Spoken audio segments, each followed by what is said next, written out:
लोकशाहीचा बुलंद आवाज, रिपब्लिकन वार्ता महाराष्ट्र. पैठण षष्टीनिमित्त भाविकांना विशेष सुखसुविधा. लाखो भाविक भक्तांचे पैठण नगरीत आगमन. बातमी पैठण येथून.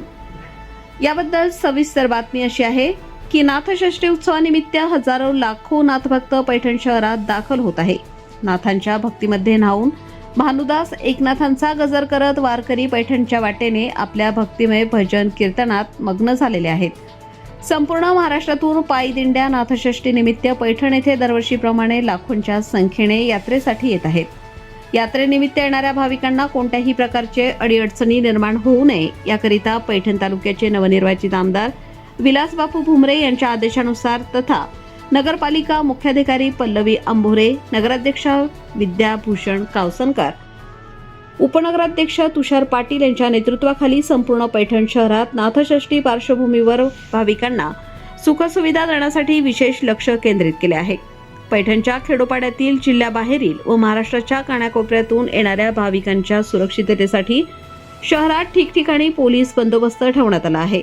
छत्रपती संभाजीनगर पाचोड मार्गे येणाऱ्या वाहनांसाठी सह्याद्री कॉर्नर येथे दुर्गा हॉटेलच्या बाजूला पार्किंग व्यवस्था केली आहे.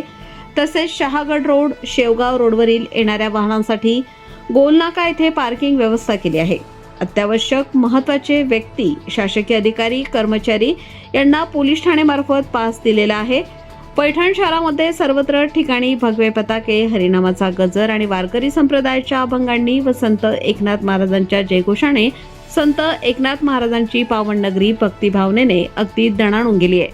ऐतिहासिक वास्तू श्री शांती ब्रह्म संत एकनाथ महाराजांचा षष्ठी सोहळा दिनांक 9, 10, 11 या दिवशी मोठ्या भक्तिभावात साजरा होणार आहे. वारकरी संप्रदायातील भाविक टाळ मृदुंगाच्या तालावर ठेका धरत अभंग गाऊन संतांचे नामस्मरण करत आपापल्या दिंड्या घेऊन पैठणकडे आपले प्रस्थान करत आहेत. अनेक लहान मोठ्या दिंड्या पैठण येथे दाखल झालेल्या असून काही दिंड्या व भाविक भक्त मार्गस्थ आहेत. रिपब्लिकन वार्ता महाराष्ट्र न्यूज साठी पैठण प्रतिनिधी राहुल गिरे, Chhatrapati Sambhajinagar. Subscribe now and press the bell icon. Never miss an update.